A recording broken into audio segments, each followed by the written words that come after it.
My name's Evan, and I'm a teen werewolf. But you want to know what I'm getting sick of? I'm getting sick of getting made fun of, Josh. Like when I walk in to class late, and the teacher will ask why I'm late, and before I can answer, Josh will be like, "Because he got done sucking Daffy Duck's dick." That's really funny, Josh. Yeah, because my lipstick's black. That's really funny. Yeah, I jumped through the TV and sucked Daffy Duck's dick, Josh. That's what I did. Too bad you got sent to ISS. And you know what my mom did?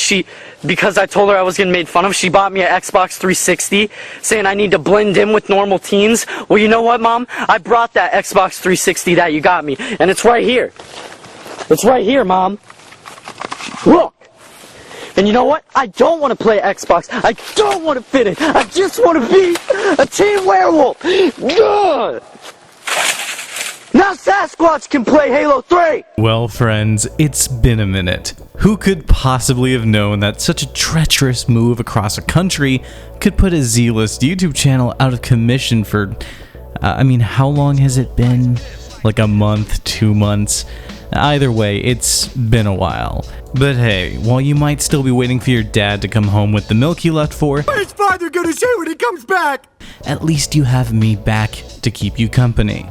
While I'm working on some larger projects, however, I thought, why not return to the mine that's always filled with gems and produce some of that high quality, low effort content that you all love so much. Nothing left on earth. The earth is our clues. I may not understand why friends are here. We're still in this place, so don't be complete. Just follow my lead. I try not to bleed. And take a look at even more cringe-inducing tracks from our years spent in manic panic hair dye and overpriced skinny jeans. That's right. We're going to write love on her arms and hold up our cardboard signs to remind those parasocial fangirls that, hey, we care. We love you. And please don't Google our marital status. Look, punching down is just what I do.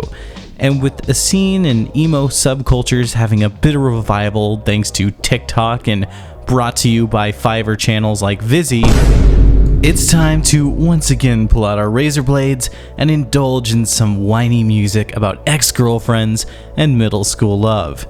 So let's not waste any more time. You know what we're about to jump into. It's time we rub some salt in the wound and feel ashamed of just how much we loved 10 more cringy songs from the emo era.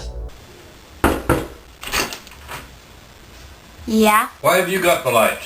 I'm making a video. I'll put it back.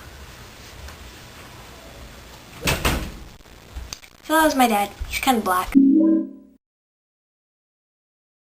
Finally, FXK Nate is on the graymads YouTube channel. You know, usually when smaller YouTubers ask me for handouts, they realize pretty quickly that I'm not interested and unfollow me on all social media. But not good old Madison here. He just didn't get the message. So now I'm here to collaborate with graymads in what will be the most epic video ever. And what better video than a video about cringy emo songs, considering I am both of those things. I grew up as an emo kid, and I'm not talking about like the real kind of emo. I'm talking about whatever the fuck I was trying to do here. Rather than being fueled by coffee and cigarettes, I was fueled by ADHD and divorced parents. And in an effort to get my teenage angst out, I would browse the recommended tab on YouTube of my favorite artists in the hope to find the next epic banger. And in my early days of exploring metalcore, this is how I found so many of my favorite bands like Attack Attack, Motionless in White, and Asking Alexandria. That's not Asking Alexandria. That's something different. This is a band called Forget My Silence. You may think you haven't ever heard of them, and you're probably right about that. Forget My Silence is a band that I discovered, much like many others, on my daily music search. I had the same reaction to this song as I did most 2010s metalcore, which is, holy shit, this sucks.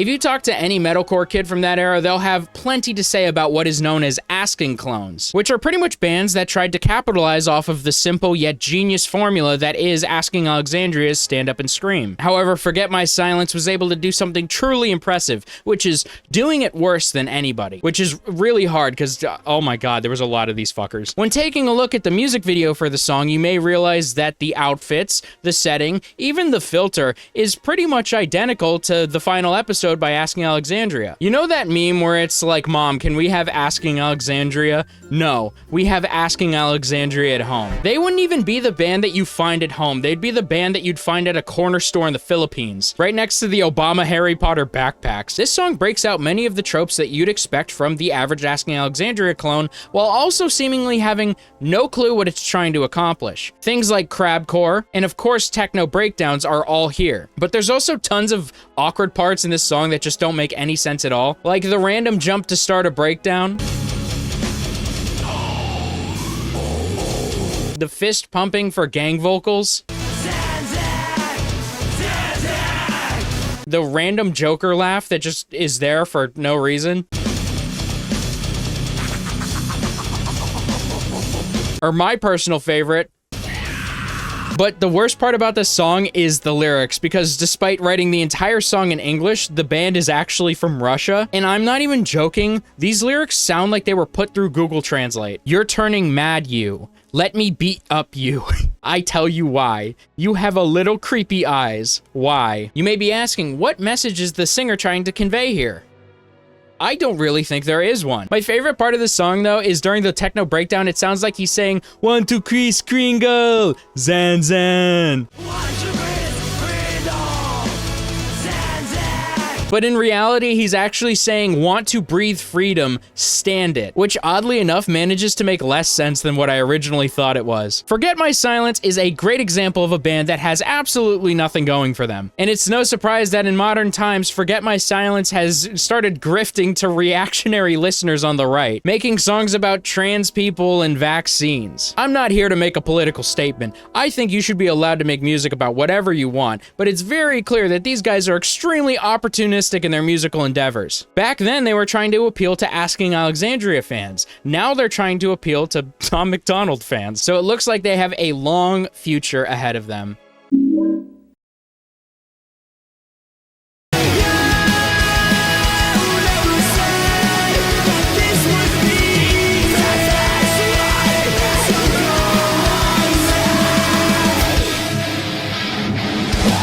Oh, Ohio.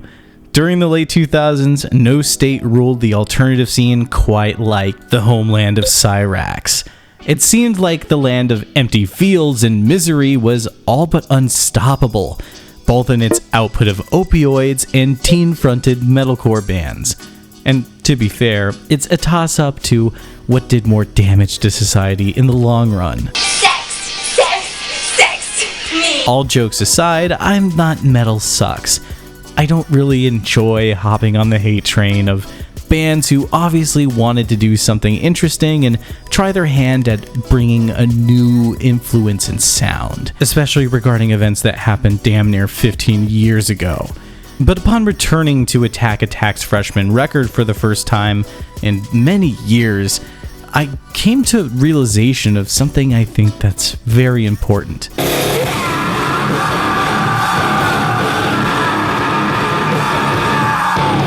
They were right. This shit was terrible from the start. Look, Attack Attack was one of the most important bands to ever grace the alternative scene.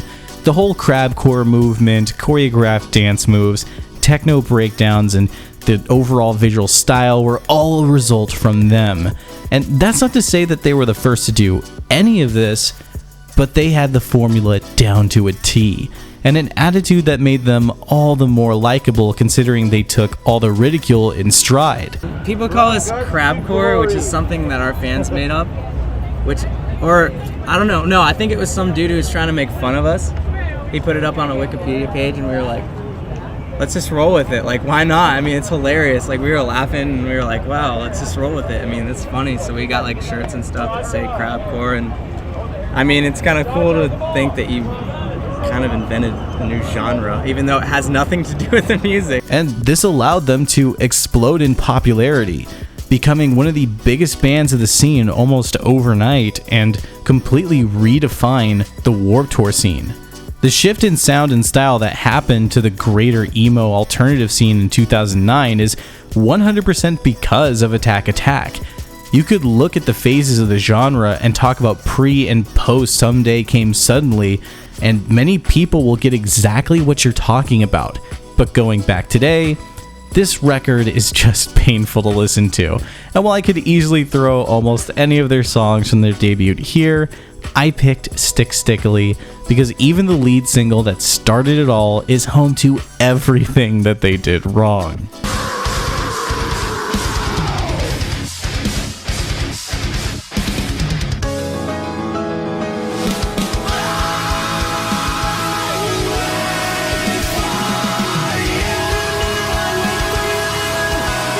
While not all their output during this short-lived career was bad, and honestly their second record still holds up in certain ways while being still very juvenile, the entirety of Someday Came Suddenly and its many ripoff fans will live on as a reminder that not every trend should take off. Who am I kidding? I fucking love Attack Attack. As a recovering emo, there are 3 things that I love more than anything else: breakdowns, crabcore, and blatant misogyny. In the early 2010s, misogyny was oddly a common trope within metalcore bands. Then again, we are talking about a style of music where they pranced around to techno breakdowns and chased 14-year-old girls around Warped Tour, so subtlety was already out of the window. And so was originality, apparently, because like we talked about with Forget My Silence, Asking Alexandria clones were so prominent that it may as well have just been its own genre. Many tried to replicate the sound, but almost all would fail, except for one. A band that was actually able to do it pretty well was a band called Capture the Crown, an Australian metalcore band that really didn't bring anything new to the table, but their debut album Till Death was actually pretty solid. Capture the Crown has since rebranded to Capture, much like a disgraced porn star running away from their failed acting career. You see, Capture the Crown has tried to distance themselves from their past, going so far as to delete their most popular music video. That song being titled, "You Call That a Knife? This is a Knife."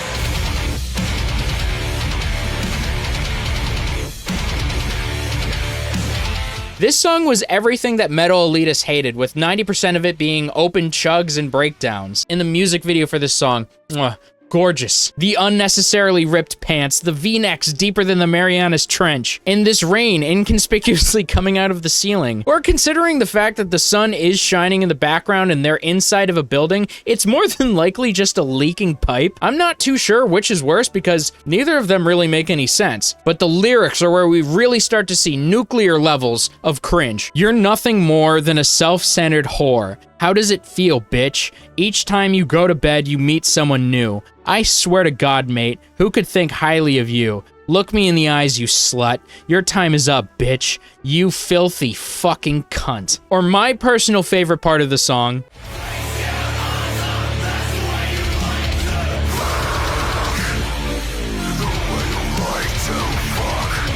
As you can see, not only were these guys completely incapable of coming up with original music, they lacked like the basic self-awareness that even Attack Attack had in 2008. Now, to be fair, once again, their debut album Till Death is actually really, really good. If you enjoyed old school Asking Alexandria, you will really like this album. And I really love the song too, but considering the fact that even the band who made this song wants to distance themselves from it, it's kind of hard to deny that the song is super fucking cringy.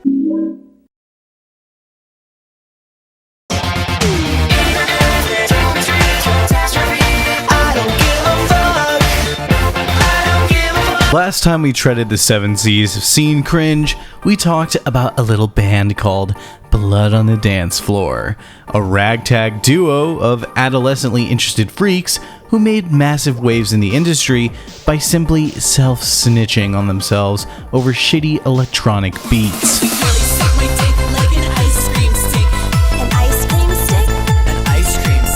But this time, I want to focus on another artist from the same little genre.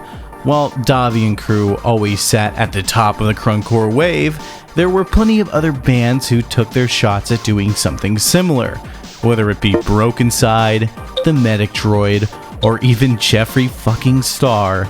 They all kind of had a similar look and sound and an aura of debaucherous filth around them.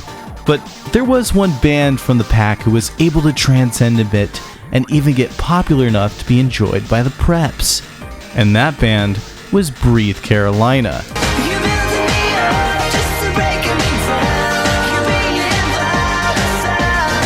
Another duo who were birthed from the crunkcore wave, though they did separate themselves by being just a little less over the top and opting for a slightly cleaner and less trashy image, to get them a little bit farther away from the landfill. And while they definitely haven't aged all that well, their music actually wasn't all that bad for the time. But alas, like all bands of their ilk, they simply couldn't resist going full MySpace from time to time and making a "I'm not like other girls" anthem.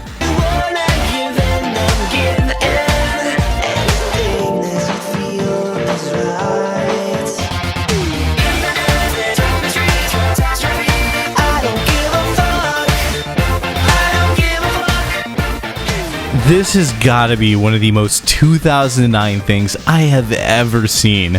The stupid plastic striped glasses that serve no purpose than to look stupid, the shitty GarageBand beat, and the internet slang that they had to have thought was cutting edge and really cool for the time, but ultimately aged them like milk. It's a beautiful time capsule. They even included the shitty USB mic screams for good measure.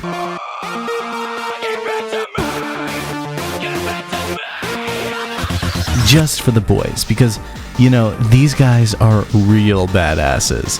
And to be completely fair, I don't actually hate Breathe Carolina, and out of all the other artists from this niche, they're the least offensive to the ears, at least in my opinion.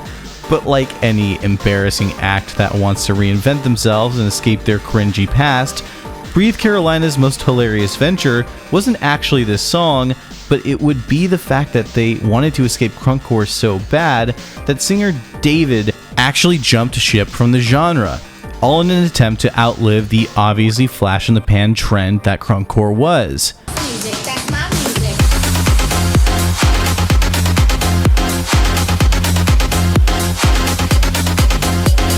If only someone let him know that EDM was the wrong place to look for a long and healthy career. Justin Bieber was hated by many, if not all, young men during his rise to fame. And of course, I was one of them. People always told me I was just jealous. Yeah, no fucking shit, I'm jealous. He was rich, talented, attractive, and worst of all of the girls in my school wanted to fuck him. It's funny how much the tides have changed now though, because not only do most of those same girls absolutely despise Justin Bieber, but I'm actually a pretty big fan of him now. But even a true and epic believer like me can't deny that some of his songs are really fucking bad. One of those songs being Boyfriend. But Nate, Justin Bieber isn't emo. I know. Shut the fuck up. But any monster-drinking emo from the 2010s will remember the Pop Goes Punk album series. These albums would bring together some of the alternative music scene's most epic musicians to cover the radio's top hits. It's kind of like what that one band Our Last Night does, only less lazy and better. One of the many bands that contributed to these albums was Issues. Issues is a fantastic band, don't get me wrong. In fact, their most recent album, Beautiful Oblivion, is a gent masterpiece. Shit. Bruh. Tanisha Mansour from Periphery. But they made the unfortunate decision to cover Boyfriend by Justin Bieber on Volume 5 of Pop Goes Punk. Wait, is it Punk Goes Pop? Oh, it's Punk Goes Pop. Fuck, okay.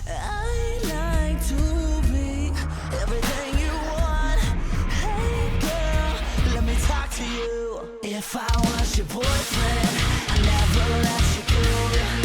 Keep you on my arm, girl. You'll never be alone. Now, the problem with this cover is the fact that Boyfriend is, unironically, the cringiest song Justin Bieber has made, and that's really saying something. With the whispering rap at the beginning, it just makes you fucking sick to your stomach. If I was your boyfriend, I'd never let you go. I can take you places you ain't never been before. Or what about when they say swag over and over and over? If there was anybody in the scene who was fit to cover a Justin Bieber song, it was fucking Tyler Carter, trust me. But the entire cover, much like the original song, just makes me like super uncomfortable, and no amount of screaming and random chugs thrown in there for the sake of it will fix that. Now, you may think that I can't make fun of the lyrics for this song because they didn't write them. Well, guess what? They actually did write lyrics. I'm assuming that they wanted their screamer to have a little more time on the mic, so they added this like last verse with a breakdown at the end of it. And oh my god, these lyrics fail every single skill check. Bitch, I ain't your boyfriend because you are underage. Call me in a couple years and we will fucking rage, slut. Now, you may be saying, well, he doesn't want to date minors. That's a good thing. And sure, that is. But also, what the fuck? These lines are literally the definition of what grooming is. But it also gets more yikesy when you consider the fact that Tyler Carter is pretty much literally a self-admitted groomer. I can't give you the whole context, but man, I wish there was an epic video where you could learn about those allegations. Oh wait, there already is, and I made it. And guess what else? Graymads is in it. He doesn't get any money, but that's okay. I don't really care. Also, don't tell Madison that I'm self-promoting in his video. I don't want him to be grumpy. It's a shame because Issues is such a fantastic and talented band, and not only are the allegations of grooming bad enough, but they also have to deal with the permanent stain of this dog shit cover on their discography forever.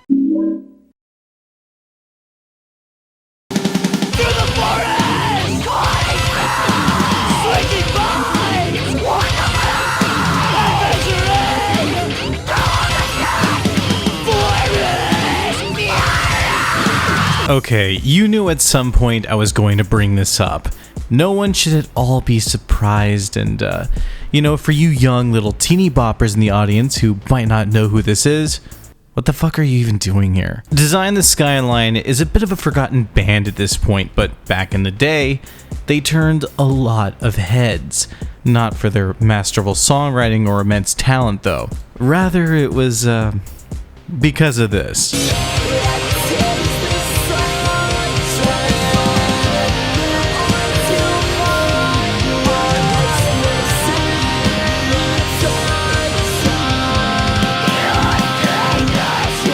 Look at this dude. Design the Skyline was a band that got signed to Victory Records back in their brief embrace of scene culture, where they got the itch to just start signing these bands that took the weird and experimental thing just a little bit too far. And unlike fellow Victory alumni who were signed around that same time, the Bunny the Bear, who were also a very polarizing and strange band for the label to pick up, the Bunny the Bear stood as an awkward band to tell your friends about because they were obtuse and strange. They were carried by the fact that they had amazing songs and a really fun image that, despite all of its goofiness, actually worked well with what they were doing musically. Design the Skyline, however, was kind of the opposite of this. Rather than making something off and weird and strange and having it hit, they were just a fucking train wreck. The tech death style math breakdowns,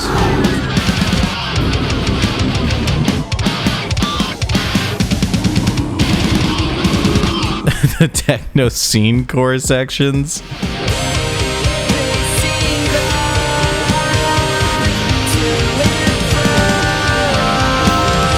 and my personal favorite is always the cringe-inducing fashion. I mean, come on. The band looked like they raided a clearance section of a local Hot Topic. It all just culminated into a clusterfuck of a music video, and Surrounded by Silence would serve as a career sinker before their ship even had the chance to take sail. And metal blog sites would have a field day mocking this video into utter oblivion. And this stigma of all-encompassing cringe would doom the band to failure no matter what. And their pretentiously titled album that came out after this, called Nevea, or Heaven Backwards for some fucking reason, dropped, it would suffer the same ridicule. And while it's by no means good, it's not horrible either, and is just kind of the boring by-the-numbers late 2000s metalcore record. If it wasn't for Surrounded by Silence, nobody would have paid attention to them, and then maybe they would have had a chance to transform later in their career into something recognizable and interesting. But as it stands, they've never really been able to escape their past and get that stink of Surrounded by Silence away from them. They're still defined by that awful music video and will serve as the personal hell of any member who have had the unfortunate fate of playing with the band.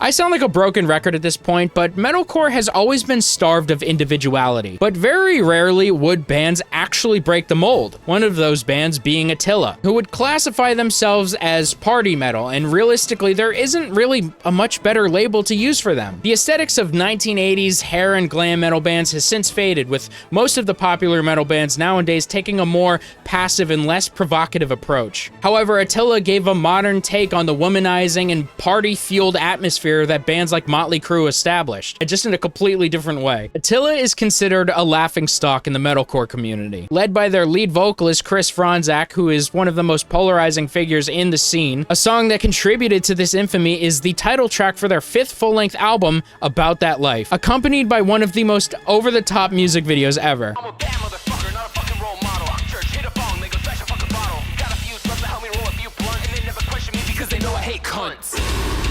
This video and song, much like the title, leans very heavily into the tropes of modern hip-hop and trap music. Cars, chains, marijuana, epic swag, and best of all, making it rain on bad bitches while they're shaking ass in a mansion. This video is obviously very self-aware, like they realize how ridiculous it is. But much like a Sam Hyde TED Talk, no amount of irony can escape Chernobyl levels of cringe. With lyrics such as, "You're itching for the money I use to wipe my ass," and "She rides my dick like it's a merry-go-round," it's pretty hard to ignore the winces of discomfort that you feel consuming this media. I'm a bad motherfucker, not a fucking role model. Fuck church, hit a bong, then go smash a fucking bottle. Got a few sluts to help me roll a few blunts, and they never question me because they know I hate cunts. Once again, self-awareness is not going to save you here. In fact, I think in this case it probably makes it worse, because ultimately you have 5 completely grown men who are whiter than a fucking sugar packet talking about being tighter than a virgin and making money like a surgeon. No matter how much I love this album or how ironic it is, there's no denying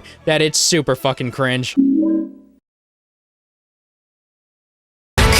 Check my pulse for me to see if I'm alive. 'Cause every time that I am near you is the only time I feel alright. You know, I'm starting to think that any song titled Alone is just destined to be shit and have corny white boy bars all over them. White boy on the beat, rocking Gucci sneak. Sleeping with Sirens is a band that, once upon a time, ruled the scene with an iron fist, hosting a legion of hormone-fueled teen girl fans that would ride or die and vehemently defend the band to their dying breath. And as with any band that is predominantly popular with the tween girl demographic, it's low-hanging fruit for an asshole like me to pick at and mock. And while there are laughs to be had, and I'm by no means highbrow enough to not want to take a shot at them, there honestly isn't a ton of sport in it. Rather, I'm talking about Sleeping with Sirens today is because this song encapsulates 2 things that I absolutely can't stand. One is being a band full of potential, ruined by the singer's ego and their lack of actual effort, and also the Trojan horse that would set roots for an even bigger menace to music, but we'll get to that when we get to that. Sleeping with Sirens was actually a pretty decent band back in the day. Funny enough, forming out of the ashes of a band killed by Attack Attack, and delivering a pretty great debut. With Ears to See and Eyes to Hear was not only the birthplace of their biggest hit, but also a fun and forward-thinking post-hardcore record for the time. Though, due to lineup changes and internal drama, the band would shift its sound almost immediately, and with every record inch closer and closer to the pop sound that we know them for today. In doing so, becoming massively popular, but also sacrificing the magic that made them good to begin with. Feel is an album that was big for its time, and for most it was their final decent outing due to the loss of their lead guitarist and chief songwriter, Jesse Lawson. So what makes Alone so bad? It's just boring. It has your typical Kellen Quinn lyrics and the overly pop-centric sound that band is known for, and there's not much else to say about it, but it did give us this. When I'm the one that's on TV with these girls screaming, I'll travel my CD, and I'm begging, nah baby, you're the one that can't keep me. Leave me, girl, how the fuck you gonna leave me? You know, in a way you can almost blame Sleeping with Sirens for planting the seed that would turn MGK from a mid-tier rapper to an even shittier rock artist. And hey, MGK stans, I know, he's always liked rock and he's always loved metal and dressed all punky, But with the poppy tryhard music and the super lame video aimed at emo kids and scene girls, let's not pretend like it didn't make an impact. I remember when I was 14 years old.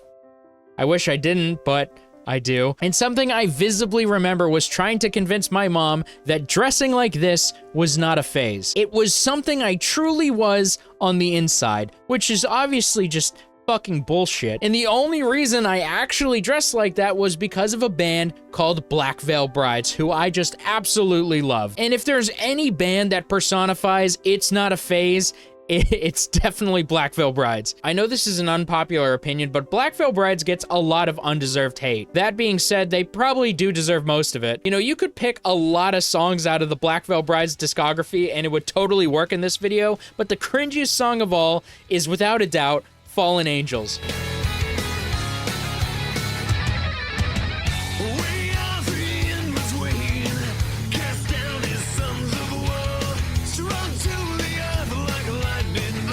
I think a lot of people forget how cringy this song and music video are, and that's probably because Knives and Pens completely overshadows it, but I swear to God, Fallen Angels is exponentially worse. When I watch this music video, I feel like I'm having a Benadryl-fueled fever dream. Fallen Angels is exactly what you'd expect from an emo band trying to appeal to their brain-dead teenage girl-infested fan base. It's a song about positivity and being castaways who rise above obstacles for ultimate epicness. This music video is truly one of the music videos in American history. The 5 band members crash down from heaven, cast away by our good Christian Lord himself, because no one understands them. They're not like the other angels. They're weird. But then they emerge from the ashes. Truly epic. My favorite one though is when Ashley Purdy just rides out of his like fireball on a motorcycle because he's super cool. And then throughout the video, all of their goblin fans emerge from the ashes too, and they join in the epic celebration of epicness. I need to stop saying epic. I'm gonna rot my fucking brain. But the best part about this music video is that Andy Biersack, Andy Six, the consumer of logs, does a silly salute to a funny mustache man for no reason. Look, when it comes to emo cringe, Black Veil Brides is probably your best bet. If all the leather outfits and the obnoxious hairstyles weren't enough, then their performative lyrics and their socially unaware music videos certainly will.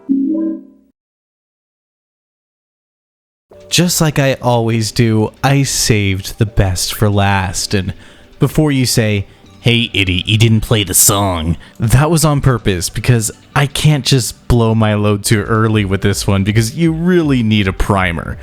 When I make videos like this, I try to make sure I choose songs that people know and artists that aren't so obscure that they sound made up. But this one was too good to pass up and is a bit of an exception. The warped era of music produced many bands who lived in the shadows of those they imitated. Countless artists threw their demos on MySpace just to be ignored. Some of them had the privilege to become one-hit wonders or have their members join bigger, more successful bands, but no name from this category is more infamous or hilarious to bring up than the legend known as Etienne Sin.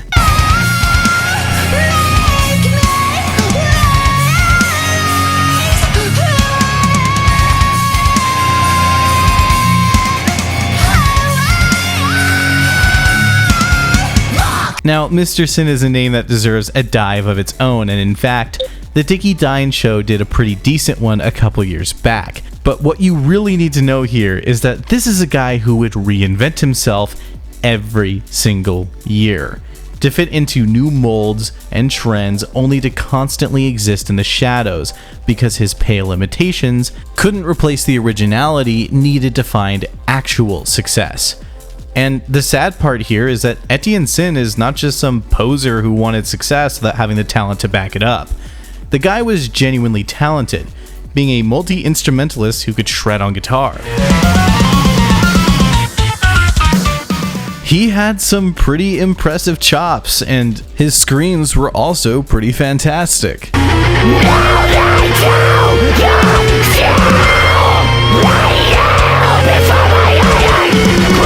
And yeah, his singing voice was obnoxiously high and not everyone's cup of tea.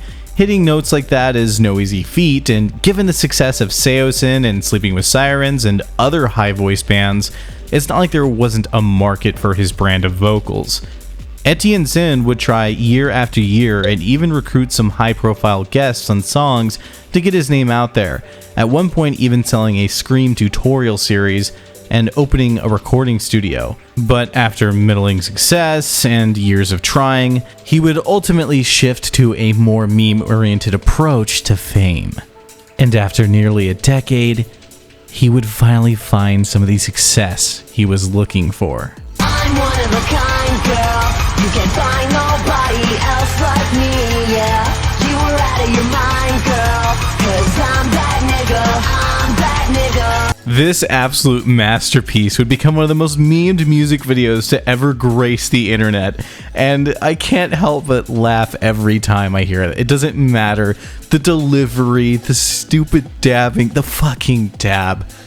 It was pure cringe encapsulated into just a couple of minutes. But this isn't even the song that is the apex of all this. Because yes, somehow this madman produced something even worse and even more cringe-inducing than the infamous I'm That. It's S-I-double-N-A. Lego. And that would be the beautifully titled, Damn Girl, You Bout It. Hey girl, you know you're the baddest bitch I've ever seen. And so, I just wanna show you off.